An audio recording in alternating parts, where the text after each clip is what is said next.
back to the Journalism Directors Forum. As you all know, we at USC Annenberg are delighted to be the administrators of the Selden Ring Award for Investigative Reporting. And every year we have the pleasure of bringing in the winners of the Selden Ring Award. And on the day before the award is presented, which takes place tomorrow, we have winners come and do a director's forum so that they can meet the students and faculty and talk about the story.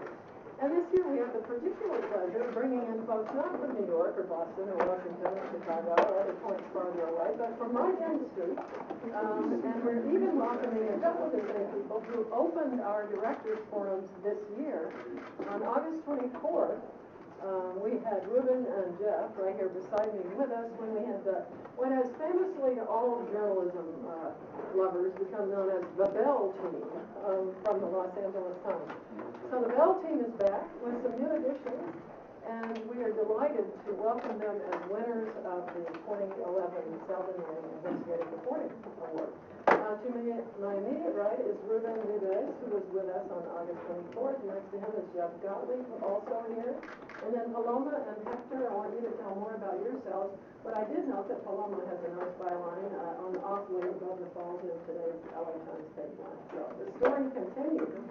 So I'll turn it over to you guys, and we're eager to hear. Tell us the story behind the story. Well, first, thank you for having us, and I know we also are very honored to have won the Selden Ring Award, especially considering the people who've won in the past and the other companies who weren't this year were, I think, the New York Times, the Wall Street Journal, among those, and it's a pretty good company to be in. So I guess we will, if you guys were here the last time we were talked about it, there's a little bit of repeat, but we know an awful lot more about Bell, and we've reported a lot more, and since that time, 8 current and former Bell officials have been charged with corruption. Rizzo himself, I think, has been charged with 54 counts of various corruption counts. As Geneva said, our investigation continues. Paloma has a story on the front page in today's paper, which we can get to. And Hector, who has worked on some of the Bell stories, is one of the main people on our Vernon team, also, as we investigate the next door city of Vernon. So we'll start, we'll tell you how we came across this thing, how it started. Why don't you start? All right. Well, the story of Bell really starts with a neighboring city called the city of Maywood. And the city was going through some financial problems. They also lost its insurance coverage. And so they decided to do this bold thing, which was they were going to fire all of their city workers and dismantle their police department and outsource all of these services. So they contracted their policing services with the Los Angeles County Sheriff's Department, and then they contracted their municipal services with the city of Bell. And so Jeff and I wrote the story about this sort of decision that they made that was unprecedented. I mean, no city had done this around the country, so they were the first to do so. So all eyes were on Maywood at that point.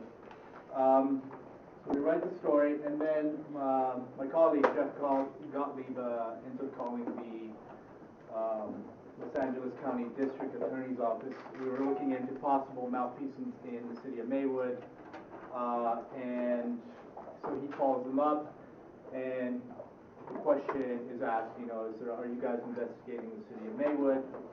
He said, no, other agencies are sort of looking at that city. And then he continued by asking, well, what about Bell? And they said, well, as a matter of fact, we're looking at why they're making, why they have such high salaries there. That's city council members, just from the city of Bell, right? And so we ended up learning that the council members in the city of Bell are making nearly $100,000 a year, and we end up writing a story about this. The council members in the city of Bell are making nearly close to $100,000, and this is the same same city, remember that's going to be receiving money from the city of Maywood for municipal services. So our next step is to go to Bell and request for documents, because we thought maybe there's something fishy going on in the city of Bell if these guys are making $100,000, which they should not, because it's a part-time job, and they only meet once a month. So we go to City Hall and we talk to the city clerk, and we ask to meet with the city administrator there, Robert Rizzo, who does not want to meet with us. And we said, okay, so we request our documents under the Public Records Act. And the city clerk, brings this form for us to fill out. So we fill it out. She charges us $1 to get a copy for it. And in our request, we ask for minutes. We ask for expenses from council members and contracts for the city administrator. And the stuff we were asking for, which by law they're required to take 10 days to give us, and in fact they did ask for the 10 days. They said you'll get your documents in 10 days. And we thought what we're requesting should be something that they should be able to get right away for us. I mean, minutes are kept by the city clerk at every council meeting, so they're done.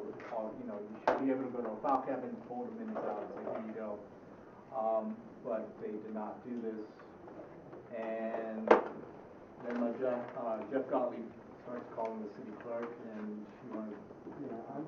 I told the city clerk, and she says you have 10. We'll give it to you in 10 days, and I tell the city clerk, okay, if we don't get it in 10 days, we'll just sue you. And every day now I'm calling her and saying, are they ready? And she says, no. I told you 10 days. And I'm saying, okay, if we don't get it in 10 days, we're suing, and then when we win, because we will, we will ask the judge to force you to pay our legal bills, because that's part of the law. So on day 9, Ruben and I then started talking to people in the city. We're hearing, there's something wrong in Bell. No one can quite put their hands on it, but we're hearing that. And we're also hearing this guy Rizzo, who runs the city, is making a lot of money. We're hearing 300, most we're hearing is 400 grand. And so on day 9, the city clerk calls me up. And she says, we're going to give you your documents tomorrow. And I go, great. She says, and Mr. Rizzo would like to meet with you. I said, good. And I say, where? Assuming that we're going to meet in City Hall. And she says, in Little Bear Park. Which is, a park where you bring your kids to go play. And literally, little. Little, yes. And we had visions of we'd meet this guy on a park bench. So the next day we show up to this meeting. And in fact we meet in, it's a meeting room where Cub Scouts and Boy Scouts meet, and there's a fireplace. And Rizzo brings with him 10 other people, clearly trying to intimidate us. A couple of attorneys, a couple of city council members, city clerks, assistant city manager, a city councilman from Maywood. Who knows why, but there were 10 people there, and there were the documents. And somehow they thought we were going to read the documents and ask them questions, but the documents are there, so we're going to get them. Why do we need to ask them questions about it? So we start asking them questions, and eventually I turn to Rizzo and I say, so how much money do you make? And Rizzo says, he coughs out $700,000, which was so much money I wasn't sure I heard him right. I thought maybe it was $7,000 a week or a month, I don't know. So I go, how much? And he says, $700,000. And then Ruben says, I say quietly, but loudly enough, Jesus Christ. And I thought, at that point I thought I'd give away the story, the city attorney for the city of Bell is sitting next to me, and he sort of looks at me when I say it, and I'm like, oh, what have I done? But we continue anyway. Right, and so then I turn to the police chief who's there, and I say, and the police chief had been the police chief of Glendale, a much larger city, retired a week later, took the job in Bell. I said, how much money do you make? He says, $4.57. And I said, how much did you make in Glendale? He says, $2.15. Then I turned to the assistant city manager, Angela Spaccia, and I said, how much do you make? And Angela says, I don't know. And Ruben says, You know, I couldn't believe that answer at all. I don't know. I said, excuse me, but how do you not know? I mean, you handle Bell's finances, you're dealing with contracts. I mean, you're in the business world. How do you not know how much you make? I mean, just about every one of us knows how much we make, right, when we have a job. So, you know, I'm really drilling with these questions, and suddenly Bob Rizzo interferes and, you know, ends up telling us how much he makes. he says $3.50, which is really low. And so this meeting then goes on for 4 hours. You know, no attention, rise and lower and coming up and down. And, you know, we learn a variety of things. And one of the things we learned, we had heard from people, there was this rumor in town that a former city councilman, Victor Baio, who had resigned from the council, was still getting his council salary. No way. So we asked the question. They say yes, he was still getting his council salary. They said he was working on the city food bank. And I asked, had anyone else gotten paid for working on the city food bank, which was a one-day-a-month job? And they said no. And then they tried to justify Rizzo's salary. The city council members jumped to his defense, asking Spaccia. Spaccia said, I would have to argue you get what you pay for. And that's, the city council members said the same thing. And Rizzo said, if that's a number people choke on, maybe I'm in the wrong business. I should go into the private sector and make that money. The council has compensated me for the job I've done. Then we also asked the city council members, so you guys make almost $100 grand, what do you guys make in real life? Is this more money than you make? And Oscar Hernandez, who owns a little bodega, said, oh no, I make more money, which is clearly not true. And Luis Artiga, who was a pastor of a church in Bell, he says, no, this is more money than I make. And I said, what did you think when you got the first paycheck? And he says, I thought it was a gift from God. My thought was, no, your comment is a gift from God, because that's a great quote for the story. So as I said, this meeting went on for 4 hours. We asked Rizzo, you're probably the highest paid city manager in Los Angeles County. And he said, I'm sure I am. Now, what we know now is, in fact, Rizzo didn't make $700,000. When we added up his contracts, which we had, which you have to be able to do, get their 6th grade math to figure these things out, because they purposely obscured, made it a little bit hard for people to figure it out. You added up, and what you came out with was $787,637. That's a lot, $87,000 difference. So when I did the addition from the contracts, I then called Ruben up and said, listen, this is what I get. You figure it out. Tell me what you get. Ruben comes up with the same number. And I call Rizzo and I say, so I come up with this 787. You said 700. Where am I wrong? And Rizzo says, well, I think you're a little high, but that's okay. And so I called Ruben. I said, tell you what, we'll go with our figure. And if we're wrong, I'm willing to write the correction. Because Bob Rizzo, who we said made 787, only makes 700. What we also know is that Rizzo tried to hide his salary. That there was a fellow in 2008 named Roger Ramirez, who was a member of the community, who had once at a council meeting said to Rizzo, I hear you make $400 grand a year. And Rizzo said, oh, come on, I don't make that much. And Roger Ramirez had filed the Public Records Act, and he got a document that the city made up, which said that Rizzo, he also asked how much the council made. And according to this, they have Rizzo making $185,000, $736 a year, and council members making $8,000 a year. And Rizzo has been charged with this now. A fake document. Also, my compadre Hector Becerra in 2008 also asked how much Rizzo had made, because Hector was hearing, I think, what, 400 grand or something like that. I think I heard close to that. Yeah, okay. So they made up a document for Hector, which looks pretty official. And according to that document, Rizzo, his salary was 221, but with all his deferred comp and his other compensation was getting 333, and they have the city council members making about 16 grand.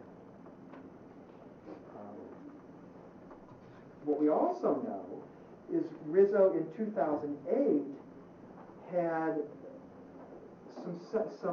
what he did is he had the city make up 5 separate contracts for him.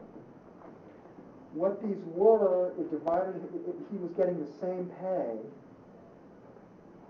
He was getting the same pay, but it was divided up into a number of various authorities, commissions for the city, like the Surplus Property Authority, and the Planning Commission is being the head of that. Clearly, so that if someone asked for his contract as the city manager, he could hand out this contract, which only showed he made, like 200 grand or whatever it was. They didn't give us those as part of the Public Records Act. We don't know why, because it totally would have thrown us off track.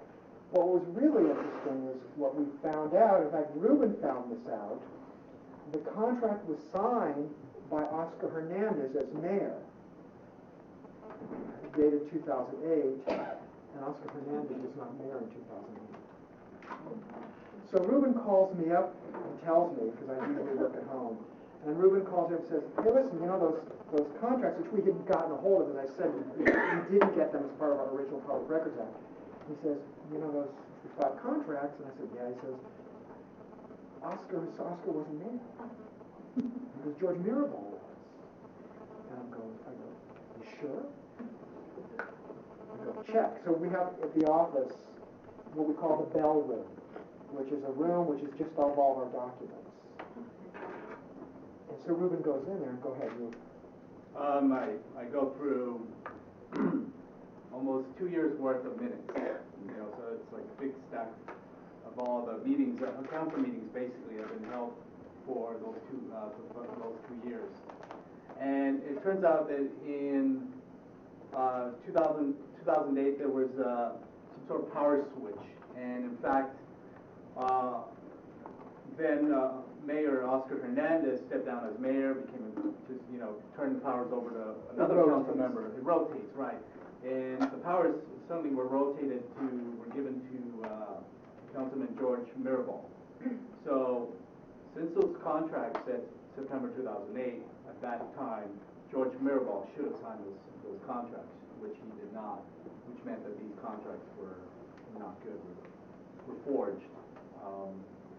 And basically what has come out now at the preliminary hearing, Oscar Hernandez has a 6th grade education in Mexico.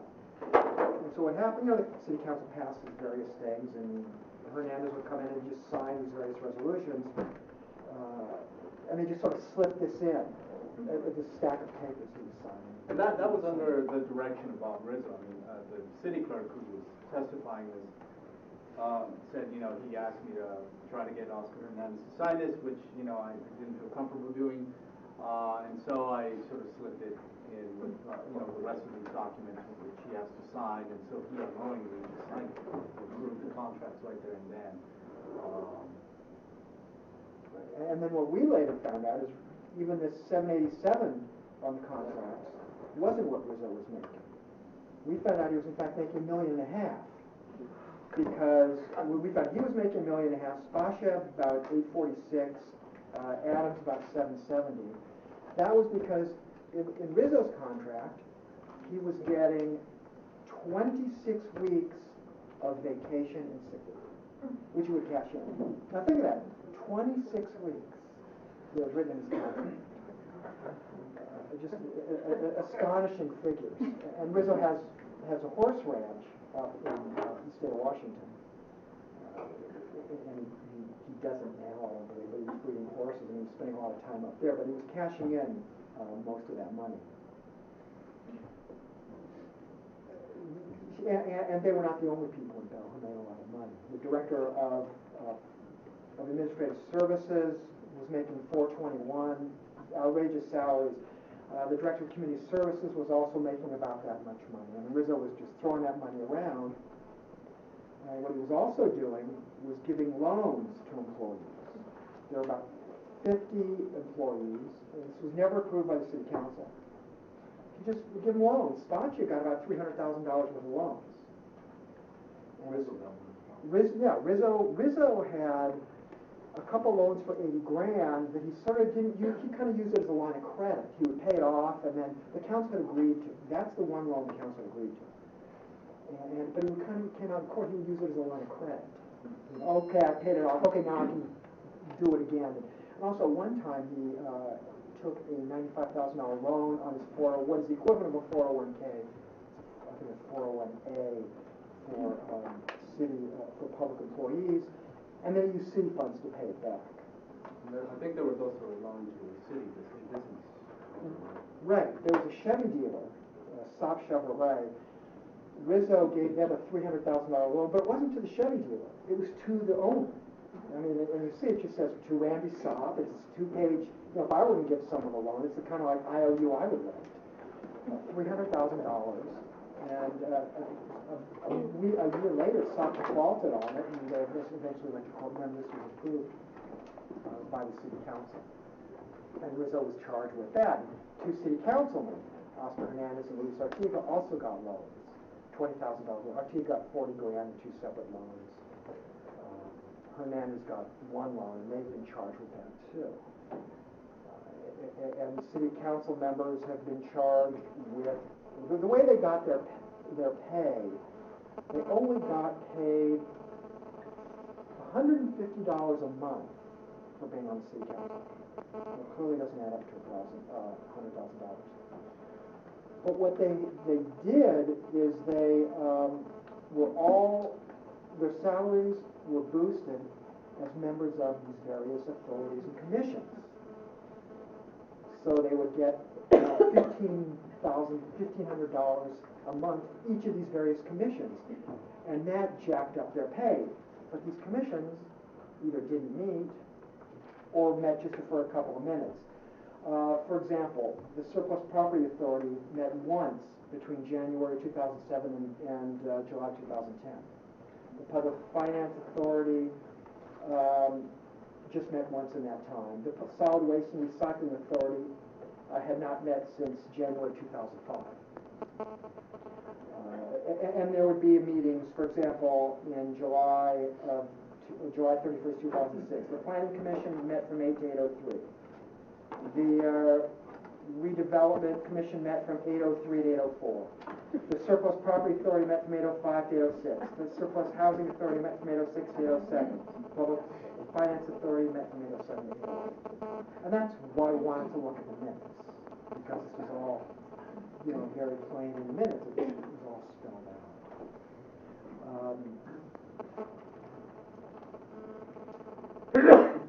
Another loan that was given out was there was a foundation called the Steelworkers Old Timers Foundation, which was set up by one of the city council members, George Cole. Hector is very familiar with.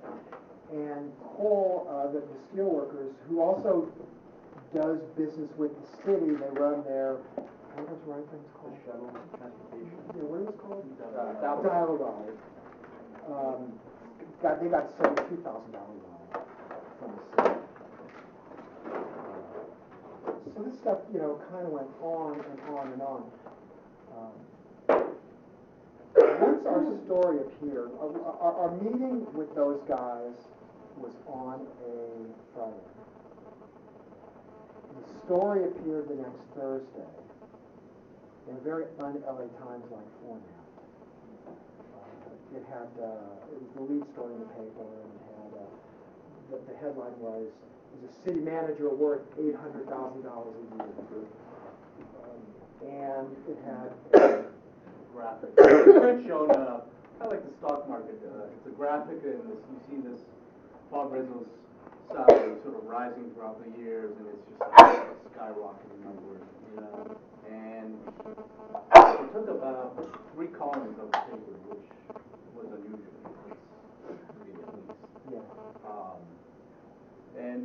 certainly the story struck a nerve, you know, just to about everyone across the country, because we received that morning when the print edition hit the streets, we received emails from just about everyone from every little town you could probably think of, along with news tips about their town, like, oh, you should come down to our town. There's corruption going on here, you know, we're like, ooh, yeah, we could check that out, but we can't, we're sort of here now. And essentially, that first story is what led, you know, through, as our coverage sort of expanded more and more on digging into, looking more at records of the city and figuring out what happened here, how was Bob Rizzo able to earn or make $800,000, and we started looking into that, which led into more stories, and it just led into more stories, and it's almost like the branch of a tree, you know, it just keeps going and going and going, and eventually we got, I mean, close to a dozen reporters on this story alone, just covering the city of Bell, and you know, Paloma has been one of them, and Hector Becerra has also been another reporter who's been helping us out with the coverage, and he's also sort of branched out to others. So we sort of started looking at other cities, you know, Montebello, I'm sure you guys have heard of recently, and you know, City of Vernon, which Hector has been one of the primary reporters, along with two others. Yeah, well, and as a result of the stories, there are investigations by the State Attorney General, the DA who brought the charges, the Securities Exchange Commission, the State Department of Corporations, the U.S. Attorney, the State Controller, the State Controller has forced people to cities, counties, special districts to put the salaries of their workers and the elected officials on their website. So you can go to State Controller John Chung's website and you can find out the salaries that all of these people in. But Ruben talked about how this thing sort of took off. It was the damnedest thing because we would do a story and we would come back and literally come back with 3 more stories. I mean, we sort of look at each other and, you know, building and, you know, when's it going to end? And the most bizarre things end up being true. You know, I mean, as a reporter, we've all experienced this. People are always giving you tips and calling, yo, check this out, you know, and you know, it's all kinds of crazy stuff. A lot of times you have to decide, how do I spend my time? What has a chance of turning into something? In this story, if someone said to me, listen, Bob Rizzo is an alien who was sent down from Saturn to loot Bell, we would have to check it out. Because, you know, the strangest things, I mean, when we found out this guy's making $1.5 million, you know, a year, I mean, that can't be true. You know, the guy's getting paid for being on the city council, and he's not on the city council. It just kept going on and on and on.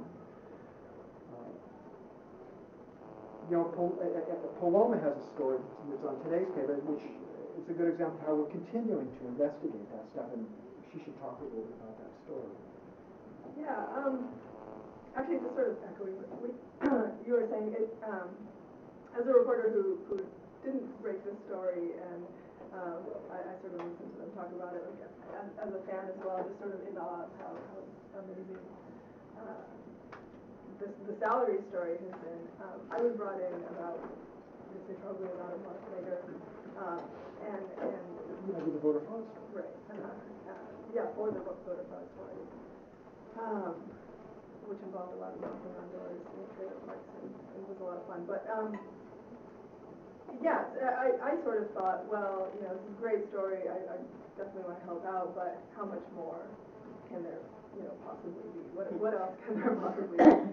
And yet we found, you know, and I've worked with Robert Lopez, another reporter at the paper, on some stories, and it just, you know, it is story after story after story, and just, you know, it's exactly how Jeff said it. You know, you'll go out and you'll talk to people in the community, and they'll say, you know, look at this, you know, go talk to these people, and yeah, it'll turn out to be, you know, true. This latest story was sort of exactly that. You know, we talked to somebody who said, you know, these folks at this car wash in the city really got a hard time from the city, you should go talk to them. And we did, and heard this story about, which we sort of had already reported a little bit about how the city used code enforcement to really harass business people and also just people sort of on the street, people who would go around collecting recyclables, or people who would be selling like ice cream on the street or things like that.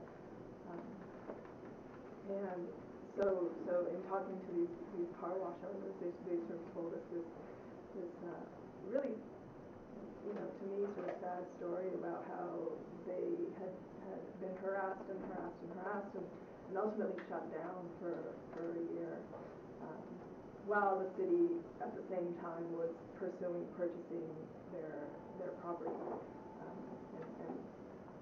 and ultimately did purchase their property in this very, very shady deal where there's some money that we haven't been able to account for.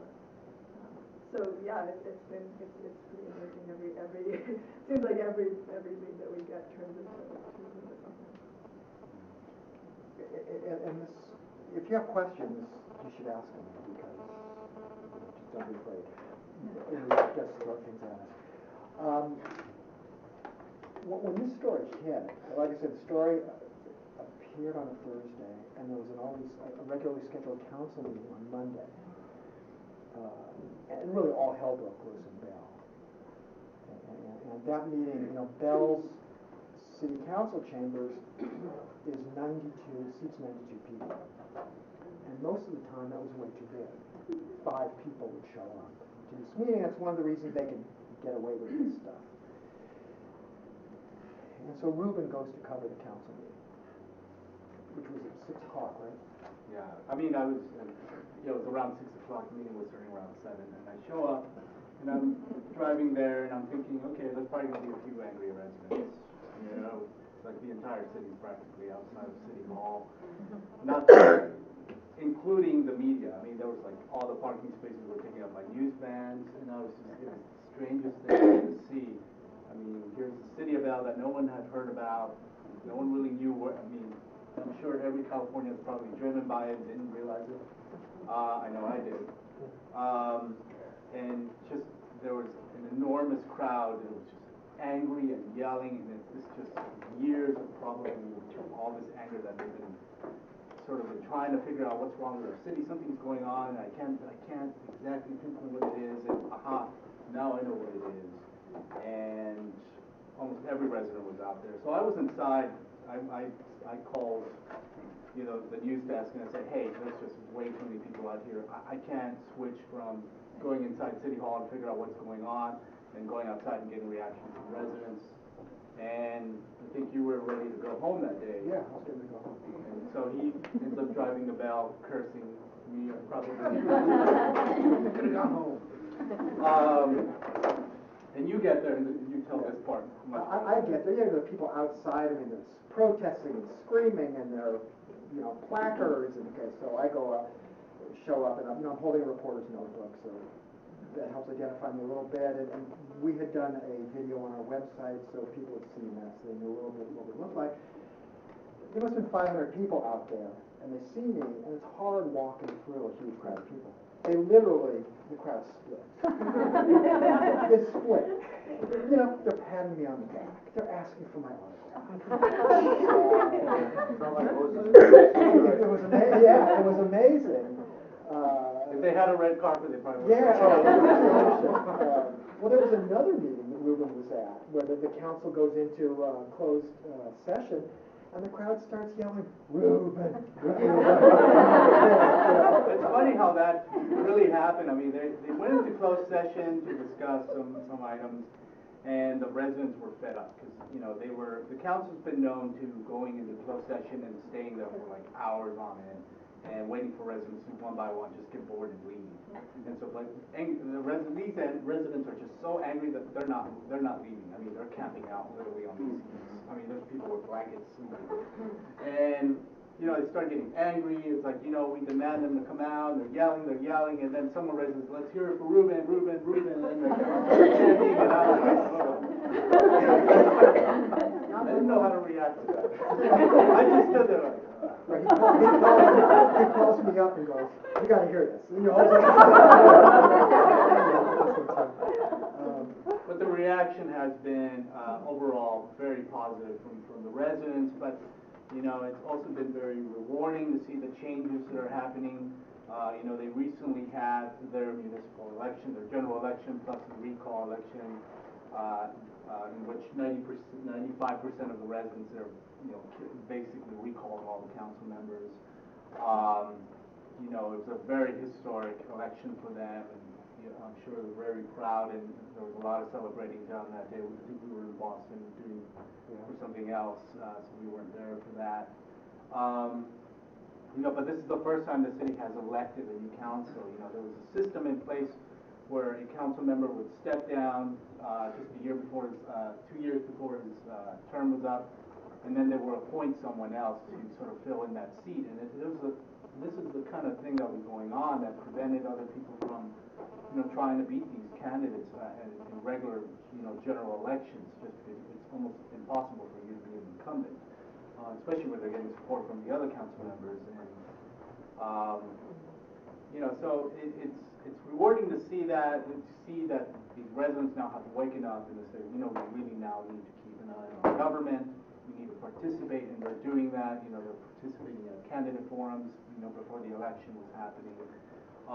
In the state, it's created a debate about pensions. You know, it's now got the state to really look at the pension system. Rizzo would have gotten $1 million. Right. You know, there's a series of bills that are right now being worked on in the Capitol to prevent city managers from, if they do anything, they get arrested for any felonies or anything like that, they don't get a pension. They lose it. So that should keep them in check. You know, there's a bunch of things that are just going on. The ripple effect has just been great, and that's what makes this whole story just so rewarding. I do have a question, and I bet others do too. I want to know, when Rizzo first said to you $750,000, do you think he said it because it was in the papers that you had? Did he say it knowing that it was astonishing? Or, I know later he said, you know, I earn it, but did he get what a remarkable thing he was doing to tell you this? I think, I mean, the contracts, he would have figured it out. The only thing, yeah, he would figure it out, so we had it. But the only thing I can think of is, after that meeting was over and everyone's gone, except for the two of us and one of the attorneys, and he says, you know, I told them they had to give me these documents, and I told them that they were probably going to take a hit on this, but then it was blown out. You know, The attorney said that. the attorney said that. And you know, no one had any idea what it was. I mean, including us, how this was. 9 months later. Yeah, I mean, this is the only thing I've done last month. The only thing. It's mainly what Ruben has done. Question. Yeah. Yes. I might think that one of the peripheral effects was that Montebello, a city that's maybe 15 to 20 miles away, has also gone in the same path. The city of Montebello is also questioning their city leaders and the corruption, the stealing of, well, I don't know how the exact, how it all breaks out, but quite a bit. Right. Maybe not as much as Bell, but who knows? You know, it's under investigation, and I'm wondering if this wasn't a peripheral or a direct effect of what happened to exposing Bell and their leaders, city leaders. I mean, it certainly has had, I mean, we realize that the story has also forced other smaller papers in other communities to say, you tell their reporters, hey, why don't you go look how much our council members are? Go look at our guys, you know? And another, and to add to that, which is, I'm glad you brought that up, is, you know, from this, the coverage of Bell has made us look at this region overall, just to see, okay, let's look at this area a little more closely. You know, we have we have at least two reporters, or three, I could say, reporters who have been working on another city, neighboring city, which is the city of Vernon, which is an unusual city in itself, and it's also just as bad as Bell. And I'm going to turn that over to my colleague Hector Becerra, because he's one of the main primary reporters on that. He can tell you more Well, well, to answer your question, I think it's fair to say no city wants to be the next Bell. I think the hammer of Bell hangs over a lot of cities, and I think, not to dwell on Vernon, but I think Vernon, 4 years ago, I wrote about 10 stories out of Vernon. This is like a city of like 90 people. They're all connected, and they had a city attorney who made 1.6 million, a city administrator who made 900,000, but no one lives there really. And those who do are connected. 4 years ago, when I was covering the city, they had like private investigators chasing people with like guns. I couldn't get comment from the city. I mean, literally, I could not even get somebody to say no comment if I asked a question. They would smirk. Now, they wouldn't dare do that. I think because of Bell, they have to at least pretend to be responsive. I think Montebello doesn't want to be the next Bell. No city wants to be the next Bell. And I think one of the things that this coverage, which has been spearheaded by Jeff and Ruben, has done is it did create it did provoke, I think, a cultural shift among these governments. They have to at least pretend to be transparent. Now, some of the changes are relatively subtle, but some are not.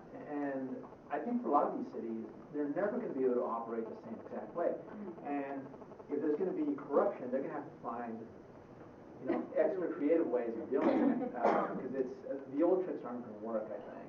And also, I think it created I think it did something, it tickled our conscience as a paper, because we sort of ignored a lot of these cities. We did coverage sporadically, but there wasn't a lot of hunger for covering these cities in a persistent, aggressive way. And I think this coverage did that. It sort of changed the culture not only of the LA Times, but other papers. Small, big, and, TV media started covering the Bell scandal, which is like sort of unheard of in TV. They don't cover these places.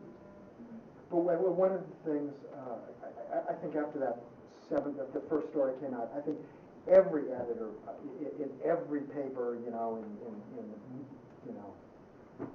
Nowheresville, turned to their city hall reporter and said, go find out how much the city council and city manager, maybe, which is something people should have been doing routinely anyway. I mean, it's the easiest thing in the world to do. And sometimes when we speak, we're asked, are there other cities like Bell? There must be, I don't think there are. I think there may be places where people get high salaries, but I think the level of criminality is that being found in Bell is way beyond the rest of this. Yeah. Got two questions. One is, in this multimedia world where rumors and stories are breaking all over the place, what do you think the impact was of this story being broken by the Los Angeles Times versus LA Observed or TV station or such?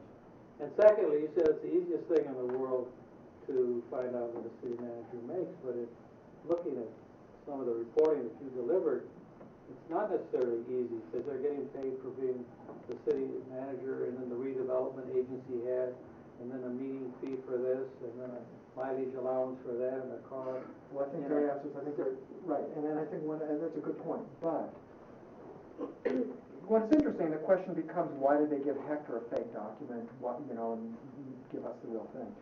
But I think what people should ask for are yeah, right. They don't like me. Right, they don't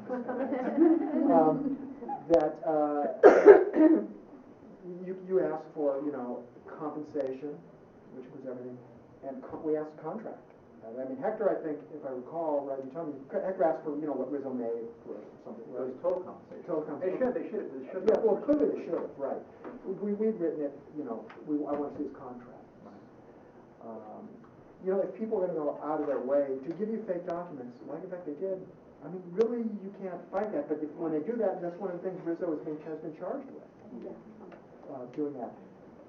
You asked about the importance of the LA Times breaking it. I think what that did, when we have a lot of credibility, we're an important institution, nationally, and that really helped. What it also showed is, you had other people going to Bell, and what we now know, Rizzo was kind of getting surrounded by people asking for stuff. So some blogger comes up to Rizzo and says, or whomever, and says, let me, I want to see your contract or whatever, and Rizzo blows him off. Well, he says, go ahead, sue me, I don't care. So is this guy going to find a lawyer, pay it out of his own money? Probably not. She says it to us, I mean, we'll still sport. You know, I mean, it's easy. I mean, this is like, I once had someone, when I spoke to a group of journalists, saying, well, God, how could you say you'd sue? I'd have to go ask my, editor and this kind of thing. I mean, this was just a, no-brainer. I mean, we were so clearly in the right in this case. But, we were a powerful institution that would go after that. And I think that's important. And being the LA Times, which still is the most read source of news in the area, I think that really added to the power of it. There's a speaker. Just clearing up here, so.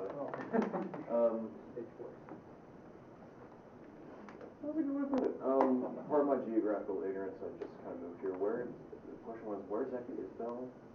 Bell is about 8 miles southeast of downtown LA, so southeast of here. You've taken the 710? Have you driven down the 710? The glorious road. It's on your way. You guys have cars here? It's on your way to heading to Long Beach. Basically, 10 miles south you'll find it. Or if you get on the 110, get off on Gage, and just head east. Where all the trucks go. Yeah, and you go right to Bell. You go through Huntington Park. After USC, Yeah. I'm not made of money, that's. First of all, thank you so much for sharing. I'm I'm sorry. I actually had a real question. It's okay. More importantly, regarding what you mentioned, I know it's an aside about bloggers. Like if a blogger walked up to the city council and said, they immediately shut down. Did you have any part in kind of using local sources along those lines, just like people with WordPresses or whatnot, or any kind of collaboration within the community sense to drum information? Or? In that area, there isn't. You'll find that maybe in the west side, the West LA area, there's probably a ton of bloggers there, and I'm sure even. There's one blogger. But there is one guy. He's not really a blogger. He has a website, Watch Our City, which is called Watch Our City. And you want to tell him about the actually, salary? as I recall, the reason I asked for that was he had an item mentioning that Rizzo was making, sort of as a fact, Rizzo was making, had the over 400,000. So I don't recall whether I called him first or I know I called him after. Based on that, I put in a public request for his total compensation. I consulted with another colleague and asked, how should I ask for this so that it's like airtight? And they were actually very responsive. And the number they gave me was high, which also makes it more credible. I mean, if they were totally lying, it'd have to be a really low ball number. But no, it was actually high for city manager. It just wasn't like criminally high. So I remember I called the editor of Watch Our City, and I said, when you got this information, did you get some records? Did you have documentation? And he said no, I think you just heard it somewhere. And so, my assumption was he just heard it. He was probably right. The rumor was probably right on, but it was a rumor. Right, that's what I mean when I said when we talked to people, there was a sense something was wrong in Bell, but no one could quite put their hands on it. That's exactly right. Thank you for sharing the story behind the story. I think it's absolutely fascinating. And I have a ton of questions, but I'll just keep it to one. I guess I'm interested in Rizzo and his colleagues and their motivation. Are they evil people? Were they motivated by greed? Because, it seems like, a lot of people were in cahoots, and doing some pretty, criminal activities. And I'm just wondering, what kind of people were they, are they, and what was your impression, of their motivations? And that's fascinating to me, the psychological aspect of it. I think, and I'm only going to talk to the council members here because probably touch on Rizzo and Angela. But I honestly believe that the city council members were just not, they were too trustworthy of Bob Rizzo. And I think we found out that, obviously one council member wasn't making $100,000. He was making He was making $100,000. You know, he's the only guy who hasn't been charged in this, and he didn't even know that his colleagues were making that much money. And you know, and you ask him, didn't you ask them how much they were making? And he said, no, I just thought they were making as much as I was getting paid. So I just, you know, so again, it goes into that, like I just trusted that everyone's making as much as me. And so I just think they probably just weren't so informed of what was going on in their own city hall. They just had no control. It's just like they left everything to Bob Rizzo, and then they were out, I do believe they were out probably helping the community. Yes, I do believe that. Well, one thing to add, actually, you know, you never assume that council, because you're a council member, a small city, that you're a high achiever. I mean, you'd be surprised.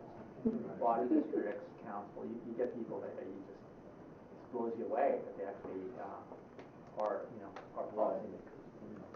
So, I mean, and they had no understanding of how really government really works, I think. I mean, I remember interviewing Ortega about, didn't you know you were getting paid from these 5 separate city boards that, and he's like, no. I was like, well, didn't you hear when they say, you know, the planning commission has been adjourned, and now we're moving on to, you know, the public finance authority commission.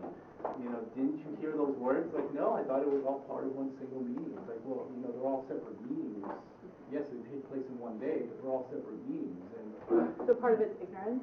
part of it is ignorance, you know, and like kind of what Hector touched on as well. So, I mean, that's my understanding with the council members. Now, with Bob and Angela Basha and Randy Adams, you want to... Well, I disagree a little bit on the council members. See, I'm not so sure.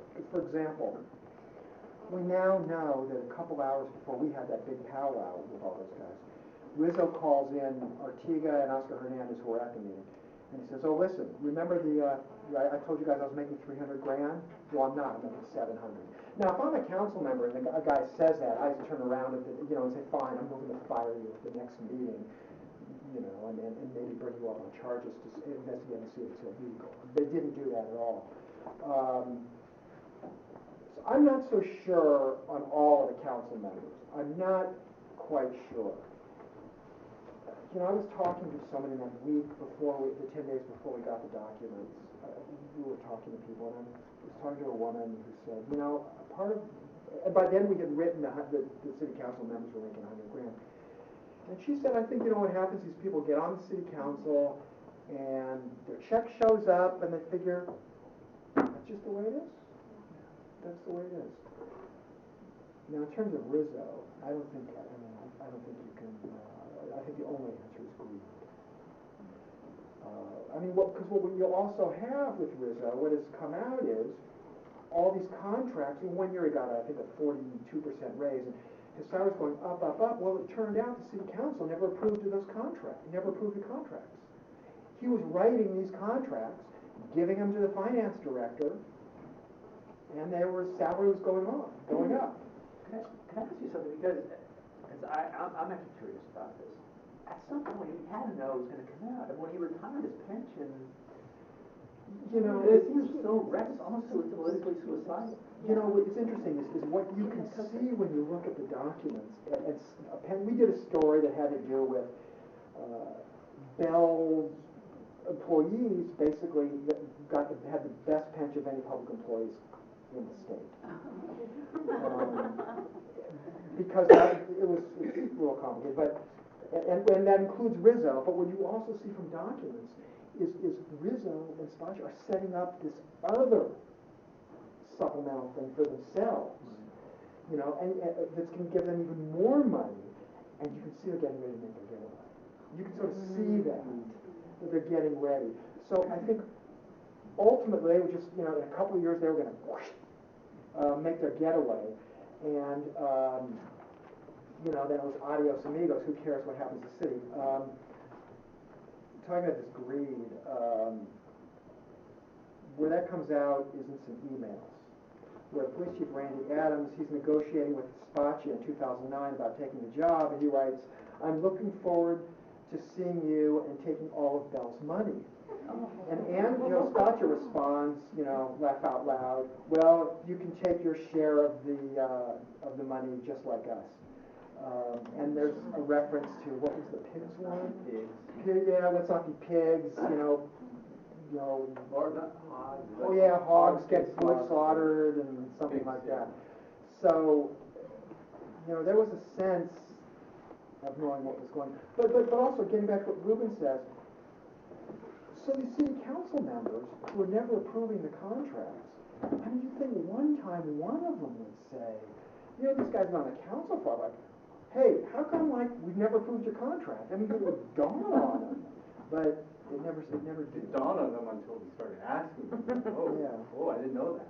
And what about the Bell but- residents too? I mean, we totally got screwed, Well, they got screwed in more ways than the high salaries. The Bell had, here's this town which is the third poorest town in LA County, which is paying the second highest property tax. There were also illegal property taxes and fees that these people getting charged, some of which was refunded to them. But it wasn't just these high salaries, they were even screwed in other ways. Bonds. Yeah, I mean, the bonds, some money seems to sort of disappear, but. I want to add just one more thing. Luis Ortiga, there was a resident who approached one of the council members and said, hey, I've been hearing that Rizzo's been making this much money and gives us an amount. And Ortiga says, okay, well, let me look into it. And he talks to Rizzo, and Ortiga says, hey, I heard you're making this much money. He's like, no, I'm making, 350. No, he said he's been looking at this one. Right, that same document, right. And so, he got another, Rizzo supplied him with a false document to a council member, and the council member was like, well, okay, that's what you're making, but. Right. Was there any background to see if he had any corruption in the city previously with that? From his burial, we understand that he had done some there was misuse of credit cards there, city credit cards, and some other stuff that I can't recall. Yeah, it's a little tough to suss out. But he clearly did have a background of, misusing money, city funds, and which surprisingly enough is, still not higher than that. Do you have any estimates on how many cities in America are affected by Bell-type criminality? And have individual news organizations prodded by they actually expose horrible situations in other towns around California or the country? I couldn't put a number on. We know it's happened, but like I say, not the kind of criminality, the salary levels. And actually, just before our story came out, there were some students at Chapman University of Orange County who did a survey of how much city managers got paid in Orange County, and there was some sort of astonishing figures. Nothing as high as Rizzo's. And some of those city managers really got angry that this stuff was exposed. I mean, once Rizzo came out, that kind of shut them up. I know there has been some. I can't give you any kind of numbers. I can't offhand give you any examples on that though. A lot of people, I just want to put the thing, and then probably we should close up unless there's another one. A lot of people have said, well, this is a poor city, it's a city with a lot of immigrants, a lot of people who don't speak English. Is that really, how much did that have to do with it, do you think? How unusual is it in that regard? Well, I think how unusual that allowed it to happen here? How much of a piece of the explanation is that? Could it not happen elsewhere, where people were in a wealthier city, where everyone speaks English, how much of an explanation is that? I think there's certainly some of it. Could this have happened in Santa Monica? No way. Because people are watching. Yeah, people are watching and, looking at contacts, and I think people are I'm not going to say smarter, I'm going to say more sophisticated. A lot of these people, pardon me? The resources and time. Right, well, yeah, Bell is 90% Latino, 50% foreign born, and a fair number of illegals. So, people struggling to make a living, that's part of that dynamic, and I think that's that into it. Would you agree? I think there's a lack of understanding of how government works. We understood from, we made a request for all the public records that have been made, public records requests that have been made to the city for 2010, I think, for a year's worth of public records made by residents. And they really don't know how to request documents. So really, I think it's part of it adds to that, like how do I want to know about a salary? You know, and even a person who might know how to get that will get a base salary, but you need to ask more like the full compensation to get the real number that you're looking for. So I think a part of it is just that there's not a strong understanding of how the process of government works, and you know, people weren't even going to these council meetings to begin with also. Well, you guys sure changed that. I have to jump in here, because I think that's one of the things about this coverage that sort of bothers me. And maybe it's the people that I've spoken to, and I've dealt with a lot of business owners and people who had, you know, even small businesses or things like that, who did try to go to the city and who did try to ask questions, and maybe they didn't have the resources to say, I'm going to bring my lawyer, or I'm going to, you know, follow up on this. But you know, and also in any city, you know, the level of the number of people who actually make those public records requests, the number of people who actually go to city council meetings and ask questions is always very small. So, you know, I mean, maybe, I'm sure that the fact that there is a large number of undocumented people there, I'm sure that, you know, makes a difference. But I think also coverage. I mean, we weren't covering this area that much. We weren't going there every day. Nobody really. It wasn't until I started covering that region in August of '09 that I started going to council meetings and started talking to residents, and it was just me. It was just one single reporter covering 12 cities. You know, and there is no local newspaper there. I mean, there's a regional paper called the Wave newspaper, which covers the whole general area, but they don't have the time or resources to look deep into these things. And so I think a lot of it is also, yeah, you know, the media wasn't there. I bet there's corruption in lots of cities. I think the nature of it is different. Yeah. Well, I think we'd all agree that one of the great joys of this coverage is, as Heather said, you've provoked a culture change in terms of cities at least thinking they got to pretend to be transparent, but also you provoked a real change in Bell, which is now a very activist city. So thanks so much for being